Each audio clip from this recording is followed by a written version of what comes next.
Oke, lanjut. Yang kedua, autobiografi ini mencakup keseluruhan hidupnya yang lampau atau hanya 1-2 aspek kehidupannya saja, tergantung apa yang kamu butuhkan. Jadi itu juga disampaikan ke siswa. Terungkap juga pikiran dan perasaan subjektif tentang kejadian yang disebut. Jadi dalam catatan itu, dalam cerita itu harus juga mengungkap pikiran dan perasaan subjektif, perasaan dia sendiri terkait kejadian tersebut. Deskriptif kualitatif ini menolong konselor dalam memahami kehidupan batin siswa dan membantu untuk lebih menyadari garis besar riwayat perkembangannya sampai sekarang. Ini adalah contoh autobiografi, ya, bisa kamu zoom sendiri nanti. Ada beberapa paragraf yang dituliskan oleh siswa.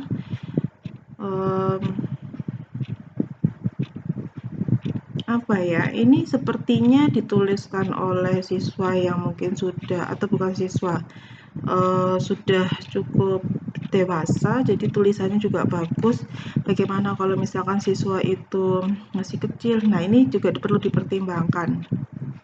Biasanya autobiografi pun juga boleh dipergunakan untuk yang siswa kelas tinggi, SMP, SMA seperti itu. Tapi kalau untuk yang kelas rendah tidak disarankan karena mungkin ya diperbolehkan, namun kita perlu memperhatikan dengan keterampilan menulis dia atau keterampilan bercerita dia yang akan memberikan kemungkinan tidak memberikan data lengkap. Nah, jenis autobiografi ini ada 2, yaitu terstruktur dan tidak terstruktur. Kamu juga paham kan apa bedanya terstruktur dan tidak terstruktur? Jadi satunya menggunakan topik, ya. Kalau satunya agak bebas. Jadi apa ya? Ya, biarkan mengalir, dia mau cerita seperti apa, biarkan diberikan kebebasan untuk menulis itu. Nah, di sini ada prinsip-prinsip konselor dalam penulisan autobiografi. Kamu ya harus ada kepastian bahwa penulis autobiografi akan membantu siswa dalam mengatasi masalah yang dihadapi sekarang ini. Autobiografi ini sebetulnya cara lain ya, bila siswa itu tidak mau diwawancarai, tidak mau seperti malu begitu untuk memberikan informasi.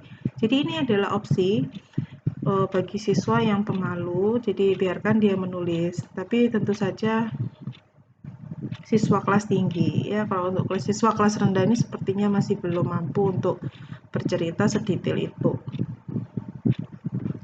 Konseli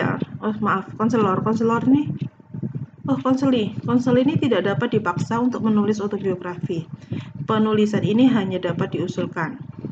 Konselor harus menilai dahulu apakah siswa itu mampu untuk mengungkapkan semua secara tertulis dan sudah matang dalam hal refleksi diri. Tadi sudah saya sampaikan, ya. Konselor perlu menekankan bahwa segi teknik pembahasan tidak akan diperhatikan. Spontanitas dalam ekspresi dan keterbukaanlah yang diharapkan, bukan kesempurnaan dalam teknik penulisan. Jadi fungsi kita untuk melakukan autobiografi adalah untuk mengambil data apa yang terjadi dalam dirinya, bagaimana pola hidupnya. Jadi biarkan dia menulisnya dengan gaya bagaimana, mungkin sedikit-sedikit mungkin dikasih tulisan, kode, gambar, biarkan, jangan dilarang. Kalau misalkan kita memberikan aturan-aturan, apa yang akan terjadi, dia akan membatasi diri. Gitu. Pada umumnya, lebih baik konselor memberikan beberapa petunjuk tentang topik yang harus diungkapkan dengan memperhatikan masalah yang sedang dicari penyelesaiannya. Kerahasiaan autobiografi harus dijamin sepenuhnya. Jadi bukan hanya autobiografi saja, wawancara, observasi autobiografi semuanya memang harus dirahasiakan. Jadi bagaimana Bu kalau misalkan deskripsi untuk laporan atau di kelas untuk laporan? Ya itu memang untuk konsumsi sekolah saja ya. Jadi kamu bisa menggunakan inisial nama, jangan sampai bocor. Kalau untuk sekolah memang kepala sekolah juga perlu tahu, rekan-rekan guru juga perlu tahu karena dia juga bakal naik kelas. Jadi perlu tahu riwayat hidupnya sebelum-sebelumnya. Jadi tapi jangan sampai bocor ke mana? Ke wali murid yang lain. Nah, itu yang perlu hati-hati. Jangan sedikit-sedikit kamu suka foto kegiatan kamu atau apa, nanti jadinya bocor. Dalam mengadakan interpretasi, konselor akan mencari jawaban atas rentetan pertanyaan sebagai berikut. Kesan umum apa yang timbul? Apakah banyak digunakan kata yang mengandung konotasi emosional seperti cinta, benci, membahagiakan. Jadi kamu tuh nanti ketika membaca autobiografi ini ya yang kamu cari. Bagaimana gaya menulis dia, apakah menampakkan perasaan senang, takut, itu kan kelihatan tuh. Mengingat informasi yang dibutuhkan, apakah ada pengalaman dan peranan orang yang tidak disebutkan. Terus sekian sampai sini. Silakan dipelajari sendiri ya. Seandainya konseli tidak menerima usul untuk menulis autobiografi atau dipandang kurang mampu menyusunnya, konseli dapat ditanyai apakah dia mempunyai suatu buku harian yang diisi secara berkala. Ternyata ngisi buku harian itu penting, ngisi jurnal itu penting. Ya ini jaga-jaganya ya ini. Bila dia tidak mau menuliskan autobiografi ya, oke saya punya bu, ya boleh ibu lihat. Nah, kalau diperbolehkan ya bagus.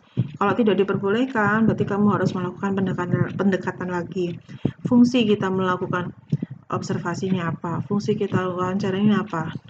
Fungsinya adalah untuk mencari data dan untuk mengambil keputusan apa yang harus dilakukan guru oleh siswa.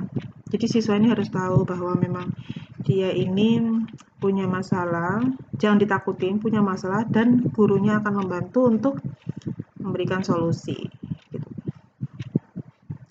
Kadang-kadang sepucuk surat yang berisi ungkapan permasalahan bersama latar belakangnya sedikit banyak dapat menggantikan autobiografi.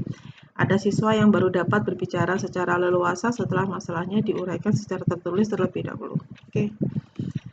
Anekdota merupakan laporan singkat tentang perilaku seseorang siswa dan memuat deskripsi objektif tentang tingkah laku siswa pada saat tertentu. Apakah ada contohnya? Oke, ada.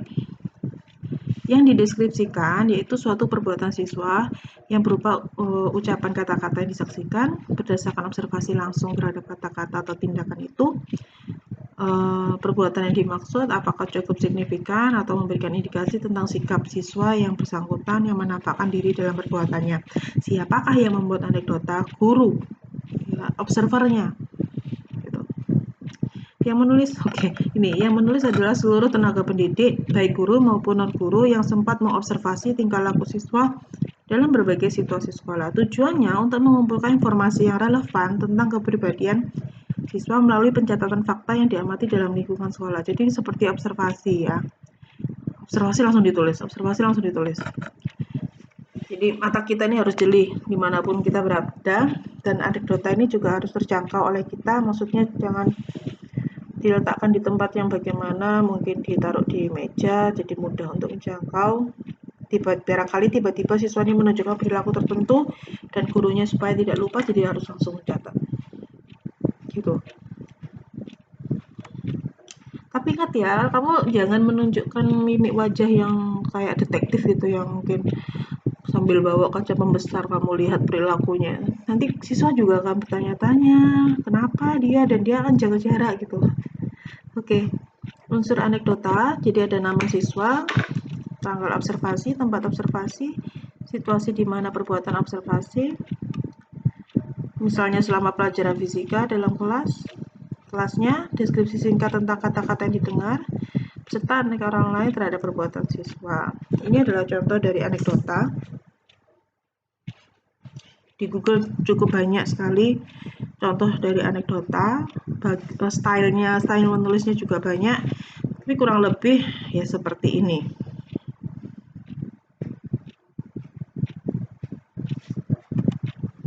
Ini yang lain, jadi dicatat per tanggal. Kalau yang tadi ini kan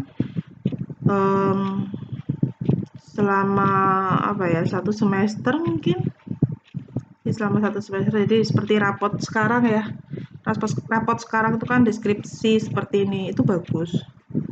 Tapi takutnya ada copy paste, ada persamaan dengan siswa lain.